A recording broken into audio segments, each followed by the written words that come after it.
পতনের পদধ্বনি শুনে শেখ হাসিনা এখন নিজে বলছেন যে গণভবনের দরজা খোলা, আলোচনা হতে পারে। শিক্ষার্থীদের সাথে তিনি বসার খুব একটা আগ্রহ প্রকাশ করেছিলেন। যদিও আপনারা জানেন সকালবেলা তার এই আগ্রহ প্রচার হওয়ার সাথে সাথে সারা বাংলাদেশের সমন্বয়ক যারা আছেন তারা ধিক্কার জানিয়েছেন এবং তারা প্রত্যাখ্যান করেছেন।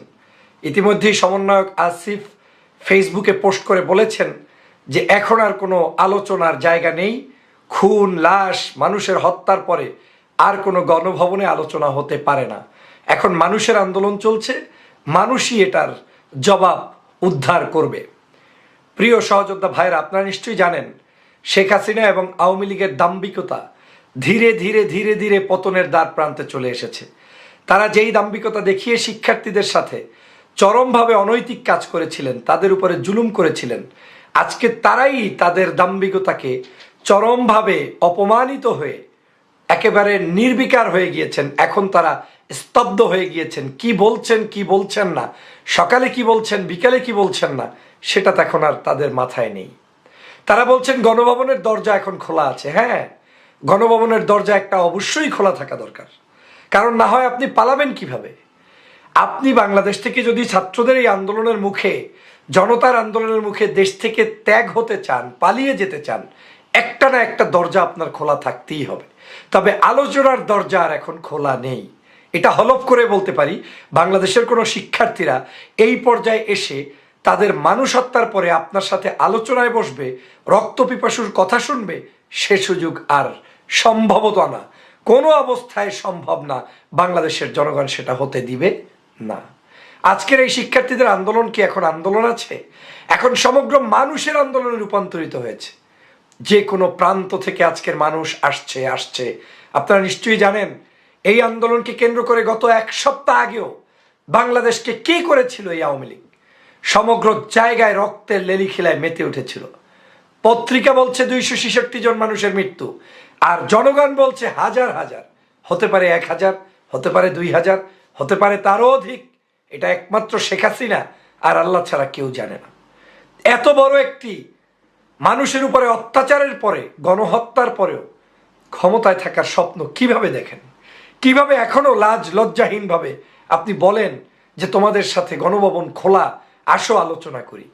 শেখ হাসিনার সাথে কোনোদিন কেউ আলোচনা করে কোনো কিছু পেয়েছেন?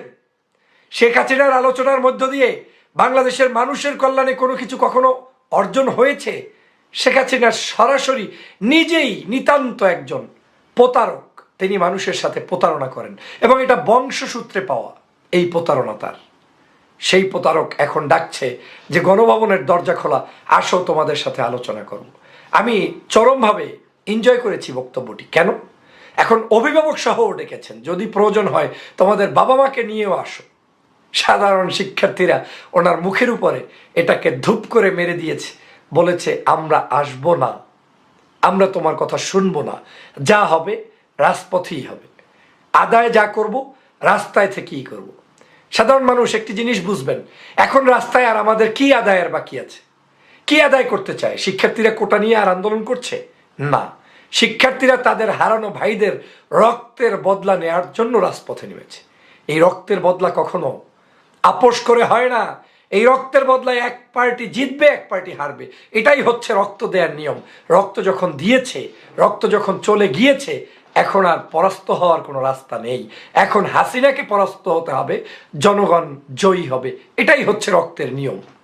অতএব শিক্ষার্থীরা সঠিক সময়ে সঠিক আন্দোলনটার ভিতরেই তারা কিন্তু আছেন এবং তারা চেষ্টা চালিয়ে যাচ্ছেন। দেখেন, আওয়ামী লীগের তাদের এমপি মন্ত্রীদের কথাবার্তা সব এখন যেন চেঞ্জ হয়ে গিয়েছে। মনে হচ্ছে যেন জান্নাতের কোনো একটা কর্নার থেকে বের হয়েছে।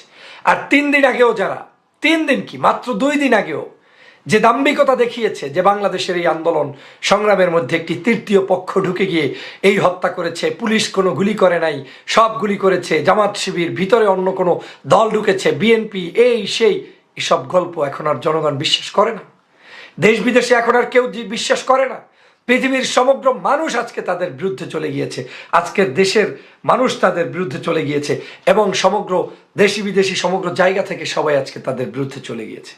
অতএব আজকের আমাদের সবাইকে সবাইকে যেটা করতে হবে সেটা হচ্ছে আমাদের এই ফেসিবাদের বিরুদ্ধে জাগ্রত হতে হবে।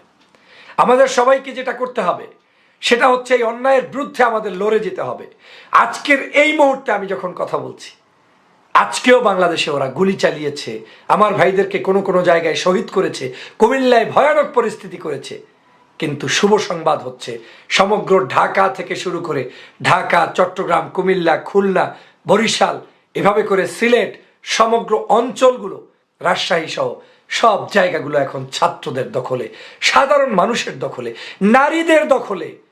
নির্যাতিত নিপীড়িত সকল মানুষ এখন রাজপথে নেমে এসেছে মহাবিজয়ের জন্য, আনন্দ উৎসব পালন করার জন্য। এই আগস্ট মাসেই তারা বিজয় উৎসব পালন করতে চায়, যেমনটা 1971-এ একবার হয়েছিল।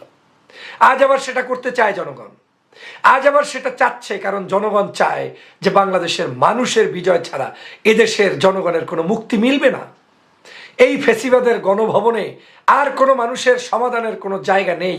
এই গণভবনে এখন আর কোনো মানুষের চর্চা হয় না, এখানে কিছু সন্ত্রাস, চাঁদাবাজ, দালাল, টেন্ডারবাজদের আলোচনা হয়। এখানে কোনো ভালো মানুষের আর কোনো পর্যালোচনা হয় না।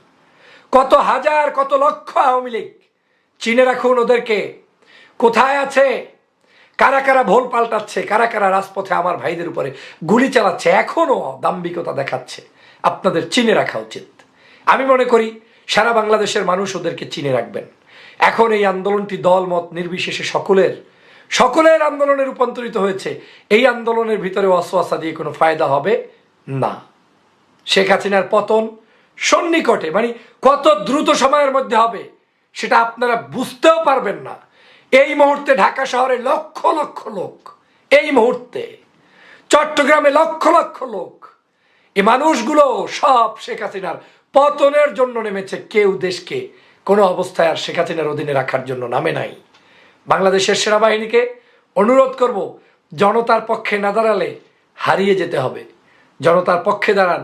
আপনারা আপনাদেরকে পুলিশের মতো বানাবেন না, আপনারা আপনাদেরকে অন্য বাহিনীর মতো বানাবেন না।